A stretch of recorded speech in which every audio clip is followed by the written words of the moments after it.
Hello അസ്സലാമു അലൈക്കും, welcome back to feast and fast. ഇന്ന് നമ്മൾ ഉണ്ടാക്കാൻ പോകുന്നത് ഫ്രൈഡ് ചിക്കൻ്റെ റെസിപ്പിയാണ്.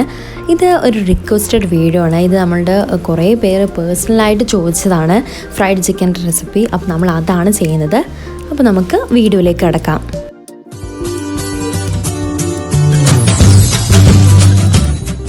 ആദ്യം തന്നെ നമ്മൾ ചിക്കൻ മാരിനേറ്റ് ചെയ്യുന്നതിൻ്റെ പ്രോസസ്സാണ് കാണിക്കുന്നത്. അപ്പോൾ നമ്മൾ ആദ്യം കുറച്ച് ബട്ടർ മിൽക്ക് ഒരു മിക്സിംഗ് ബൗളിലേക്ക് മാറ്റാം. അതിലേക്ക് ആവശ്യത്തിനുള്ള ഉപ്പിട്ട് കൊടുക്കാം. ബട്ടർ മിൽക്ക് നിങ്ങൾ പാലിലേക്ക് നാരങ്ങ നീരോ അല്ലെങ്കിൽ വിനെഗർ എന്തോ ഒഴിച്ചെടുത്തിട്ട് അങ്ങനെ ആക്കിയെടുത്താൽ മതി.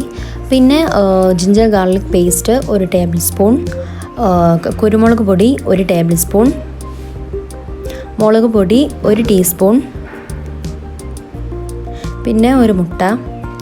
അപ്പോൾ ഇതൊക്കെയാണ് അതിലുള്ള ഇൻഗ്രീഡിയൻസ്. ഇനി ഇതെല്ലാം നന്നായിട്ടൊന്ന് മിക്സ് ചെയ്തെടുക്കാം. ഇതിലാണ് നമ്മൾ നമ്മുടെ ചിക്കൻ ആദ്യം മാരിനേറ്റ് ചെയ്ത് വെക്കുന്നത്. ഇനി അതിലേക്ക് കുറച്ച് നമ്മൾ ഒറിഗാനോ ഇട്ട് കൊടുക്കുന്നുണ്ട്. ഇനി ഇതെല്ലാം നന്നായിട്ടൊന്ന് മിക്സ് ചെയ്തെടുക്കാം. നമ്മളിത് നന്നായിട്ട് മിക്സ് ചെയ്ത് വെച്ചിട്ടുണ്ട്. ഇനി അതിലേക്ക് നമ്മുടെ ചിക്കന് ഒന്ന് ഇട്ട് കൊടുക്കാം.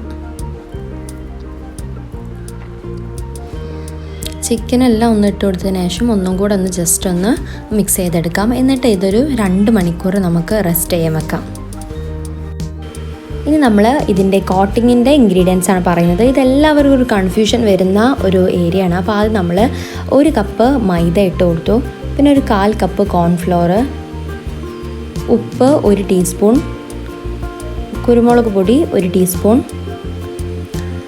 മുളക് പൊടി 1 ടീസ്പൂൺ, പിന്നെ ഏലക്കയുടെ പൊടി ഒരു 1/2 ടീസ്പൂൺ,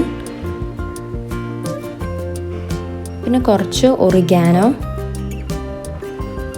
പിന്നെ ഏകദേശം 1 ടീസ്പൂണോളം ഗാർലിക് പൗഡർ.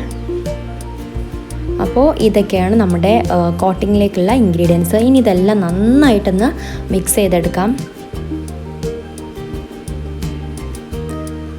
അപ്പോൾ നമ്മൾ റെസ്റ്റ് ചെയ്യാൻ വെച്ച് ചിക്കൻ എടുത്തിട്ടുണ്ട്. ഇനി അതിലേക്ക് ആ ചിക്കൻ എടുത്തിട്ട് നമ്മുടെ ഡ്രൈ ഇൻഗ്രീഡിയൻസിലേക്ക് ഇട്ട് കൊടുത്ത് അതേപോലെ ഇങ്ങനെ നമ്മളാക്കണം. നമ്മളൊന്ന് കൈ കൊണ്ട് ഒന്നിങ്ങനെ അമർത്തി ഇങ്ങനെ പിടിച്ചു കൊടുക്കുക നമ്മുടെ ചിക്കനിലേക്ക്. എന്നിട്ട് കുറച്ച് നമ്മൾ നോർമൽ വാട്ടർ എടുത്തിട്ടുണ്ട്, നമ്മുടെ സാധാരണയുള്ള വെള്ളം, അതിലേക്കൊന്ന് ഡിപ്പ് ചെയ്തെടുക്കുക. എന്നിട്ട് വീണ്ടും നമ്മുടെ പൊടിയിലേക്ക് ഇതാക്കിയിട്ട് ഒന്നുകൂടെ ഇതുപോലെ ഒന്ന് അമർത്തി പിടിച്ചു കൊടുക്കുക.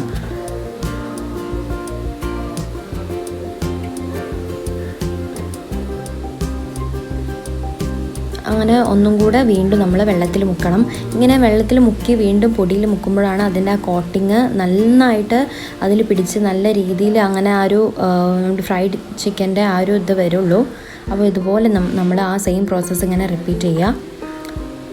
എന്നിട്ട് നമ്മൾ നമ്മുടെ ഒരു ബൗളിലേക്ക് മാറ്റാം.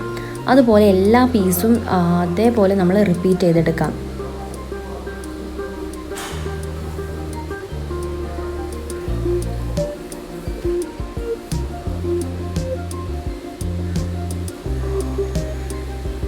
ഏകദേശം ഒരു 2 പ്രാവശ്യം വെള്ളത്തിലും 3 പ്രാവശ്യം പൊടിയിലും മുക്കിയിട്ടാണ് നമ്മളിങ്ങനെ ചെയ്യുക.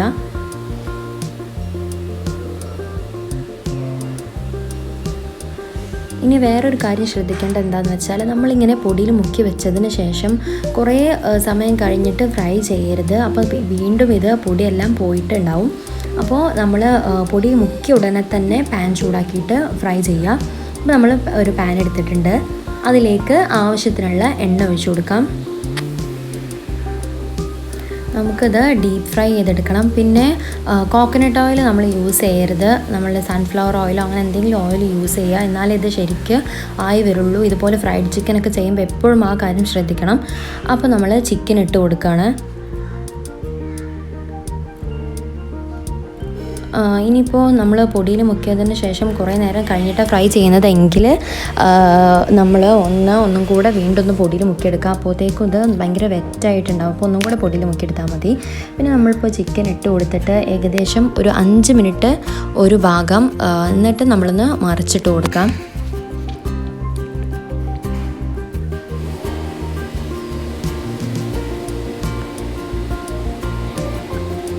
ഇത് നമ്മൾ നന്നായിട്ട് ഇങ്ങനെ കുറച്ച് സമയം എടുത്തിട്ട് കുക്ക് ചെയ്തെടുക്കണം. എന്നാലും ഉള്ളിലൊക്കെ നന്നായിട്ട് ചിക്കന് കുക്കാവുള്ളൂ. നമ്മൾ കടയിൽ നിന്നൊക്കെ ഉള്ള പോലെ അല്ലല്ലോ നമ്മൾ വീട്ടിൽ നിന്ന് ചെയ്യുക. അപ്പോൾ നമ്മൾ ചിക്കൻ ആയിട്ടുണ്ട്, നമ്മൾ അതിൽ നിന്ന് എണ്ണയിൽ നിന്ന് എടുക്കുകയാണ്.